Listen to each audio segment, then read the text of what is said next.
தூங்காதே தம்பி தூங்காதே, சோம்பேறி என்ற பெயர் வாங்காதே, தூங்காதே தம்பி தூங்காதே.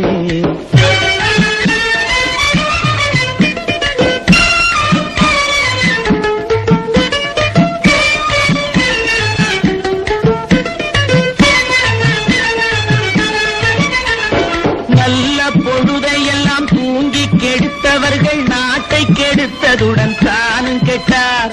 நல்ல பொழுதையெல்லாம் தூங்கி கெடுத்தவர்கள் நாட்டை கெடுத்ததுடன் தானும் கெட்டார். சிலர் அல்லும் பகலும் தெருக்கல்லாயிருந்து விட்டு அதிர்ஷ்டம் இல்லை என்று அலட்டிக் கொண்டார்.